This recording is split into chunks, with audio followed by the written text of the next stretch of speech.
Oh, welcome back, Steve's Corner. The wisteria is blooming. I tell you what, Doc, this is a pretty time of year. That wisteria is pretty, man, hanging in them trees, man. I enjoy going down to South Carolina this time of year. We go down 95, go down and visit family. Because you look alongside the highway, man, and stuff hanging in the trees. It's pretty. It's a nice time to travel. It's not too hot, it's not too cold. And you got a lot of pretty stuff blooming back in the woods there when you're riding. Makes for an easy, peaceful little trip, you know, about 4 hour drive. You never even realize it, really. It's invasive species, though, man. I mean, that stuff is terrible. It's deadly to trees. The way it'll get daggone vines on that sucker bigger than your daggone forearm, man. Huge. You have to use a saw to cut it, chainsaw or an axe or something like that. I've cut a ton of it over the years, man. Little lady I used to work for over through the woods over yonder, she had a big garden and flower garden, azaleas and rhododendrons, junk like that. A lot of specimen plants, and she had a lot of it over there, climbing up her pine trees. We'd cut a big section out of the vine there and let it die off, and we'd just pull it out the trees. We'd do that all day long. It's pretty stuff, man, but you gotta be careful where you stick it at, or you gotta keep on it. Cause see, that thing spreads like wildfire. But the pollen here is getting so bad. Pollen season is definitely happening, man. We got pollen all over the place. You can see it hanging in them big balls in the pine trees, and them little pollen tags, man. And the oak trees got them little little tags on them. Man, it's terrible. Every morning you have to get out and just about rinse your car off before you can drive anywhere. It really plays heck on the baby. She'll wake up in the morning and her head will be full. Have to drink some coffee, kind of free that fluid up, man. It's rough. But I'm out here knocking around today. I got a lot of stuff I got to get done. I got a couple trim boards on the house I want to replace.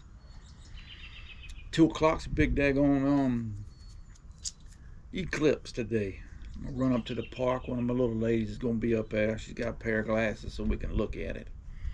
See if I can't wrangle the baby in the truck about that time. We'll run up yonder and take a look at it. She's a lot of fun. She's real active. And went to stop by to see her yesterday. Usually I go over there on Tuesdays, but I usually try to get by there at least one other time during the week. Just kind of spend a little time with her and her husband.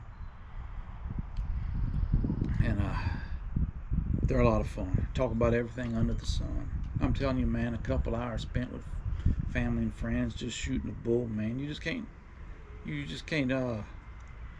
replace them times, man. You just can't beat them. I enjoy the heck out of it. On the way to their house, there's right in the middle of their neighborhood, there's another one of them little Civil War linear parks the county's set up. It never saw any action during the war, but it's another little battery place, cannon emplacements and stuff. It was kind of another line of defense, protecting that one over yonder from the rear, a rear positions, should you say. Plan on getting over there tomorrow and doing a little video on that. I did one of Parker's Battery on the back side of Ware Bottom Church, but that's a national park, so I got to get some kind of permission and permits and stuff for that, I believe. I'm in contact with the government. Yeah. My senator, the parks director, the Department of Interior secretary. I've got all questionnaires into all of them, see what kind of trouble I can get into if I post it. All the local rangers tell me that, hey man, as long as I ain't making $1 on it, I can post it. Well, I ain't making $1 on it, but they go on YouTube might. And I don't know if that's going to screw me up or not. And I just don't want to run afoul of Uncle Sam. They're too powerful. They'd crush a little worm like me. I ain't got the money to fight them like old Donald Trump does. But it's going to be a beautiful week. And get on them trim boards and pretty much get the yard straight. And I might even get on the lawnmower this week. Been waiting for a solid week like this so I can get out and get tackling on stuff. The weather gets bad. We've had a lot of rain. A lot of rain. You just can't get out and tackle stuff that needs to get done. I get my spring step in.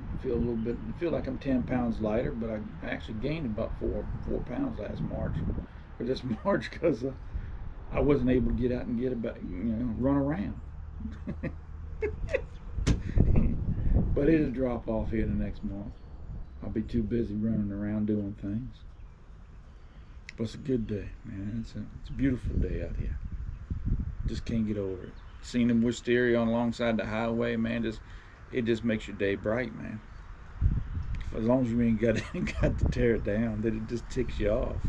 Me and the wife watched a guy on here, the old bird farm. He'd been fighting Wisteria in the past 2 years. Somehow he got a hold of his old family farm. I don't know if he inherited it, he bought it off an uncle or whatever it is, and it's a run-down place. He's done a lot of work on it. But he hates Wisteria with a passion, Doc. I think it's pretty, but I ain't got to deal with it. But y'all take care of yourselves, man. You get out and you get a chance to get out and look at that Wisteria eclipse today. If you don't, hey, it's no big deal, man. Give you a little something to do. Take a look around you, see the beauty in the world. Can't help but make you feel better. It'll bring you up no matter how down you are. It'll raise your spirits a little bit, I think. That's the beauty of the change in the seasons. Springtime, everything's coming to life and growing. Build your spirits a little bit. And in the first few weeks of fall, when you get that little crisp taste in the air, feel in the air, it kind of rejuvenates you after a long hot summer, I don't know, man. Y'all take care of yourselves, man, and we'll talk to y'all later.